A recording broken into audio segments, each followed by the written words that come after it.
Hello, everyone. It's Daniel, and today we're going to talk about death by PowerPoint.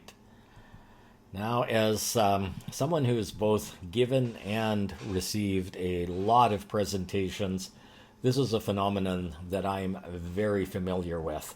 And if you've worked in an office for more than a couple of days, you've probably experienced it as well. It's where a presenter puts every detail of their script on their slides 8, 10, 12 bullet points per slide.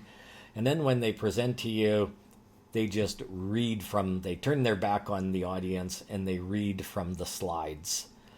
It's a terrible experience that leaves your audience bored, and bored audiences don't retain anything, and it leaves them disillusioned with the organization that would do that to them. Usually, what you hear as the audiences leave is, if all they were going to do was read from their script, why did they even bother presenting to us? So, what we're going to look at in this presentation is how to make your presentation avoid being a death by PowerPoint experience.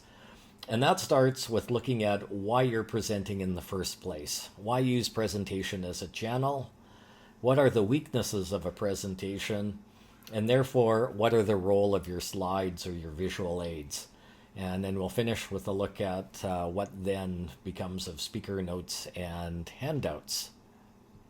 So let's get started on how you too can avoid death by PowerPoint. And the first point and really the key to this whole issue is to think about why you are presenting in the first place. A presentation has a few advantages that really no other channel has. It lets you engage a whole group of people emotionally, look them in the eye, see how they're responding to your message, and lets you answer those responses in real time. If you see doubt in their faces, you can bring an extra explanation, another anecdote, another example. If you see that they're not comprehending, you can slow down and ask a question. It lets you engage in real time with an audience. And if you're not making eye contact and engaging them in that way, then really, why are you presenting? Just take your speaker notes, put them in a memo, and send them around to everybody. It's only that interaction, that ability to persuade, answer questions, and meet doubts that justifies getting everybody together for a presentation. So if those are the strengths of a presentation, it also has some weaknesses. When the only thing that an audience has to guide them is your spoken voice, it gets very easy to get lost within the argument.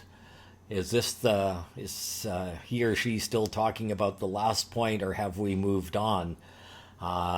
Is this the conclusion now? Are they wrapping up, or is this yet another point that they're adding?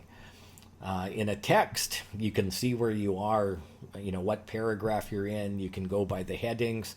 But when all you've got is someone's voice, it can be very difficult to just keep yourself oriented as to where you are. Also, if all you've got is the speaker's voice, it can be really hard to visualize what they're talking about. So when you combine those two things together, that the whole point of a presentation is that you maintain that audience engagement, and that the disadvantage of a presentation is that it's easy to get lost, then the role of your visual aids becomes really clear. They are there to help keep your audience oriented. So what you want to do is have a distinctive title slide for each main section in your presentation so that they can see, we're starting a new section. And then within each section, you want to have slides with clear headings that show you, okay, which point are we currently addressing? So that's one big role of your slides, is to demonstrate that clear organization so that they keep your audience oriented as to where you are in the presentation. And the other thing a slide or a visual aid can do is actually show your audience what you're talking about. Few of us are poetic enough to paint a word picture that'll show everything to our audience's imagination. So you can use a photograph. If you're talking about a program, you can show a photograph of the program in action. If you're talking about a facility, you can put maps on your slides, pictures of the facilities.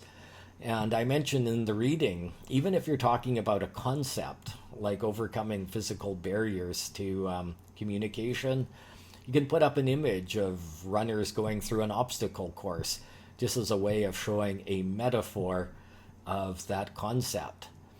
So those are the two things that your visual aids can do for you.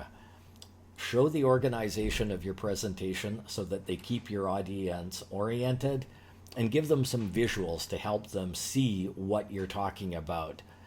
You don't need to put all of the details on your slides because you're talking about them. You're explaining them to your audience, and they should be listening to you, not reading from the slides as you talk.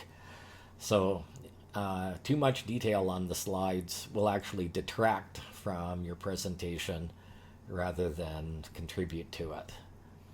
And so that leaves us with the question of, if your slides aren't your script, your slides aren't including the details, where do those go? Well, if you do have a lot of detailed reference information, say financial info, dates, numbers, whatever, then the best place to put that is in a printed handout. And you can do that the old-fashioned way and actually print them and hand them out at the end of your talk, or you can send them out as a PDF, put them up on your website and distribute them electronically, which is increasingly the way these things are done.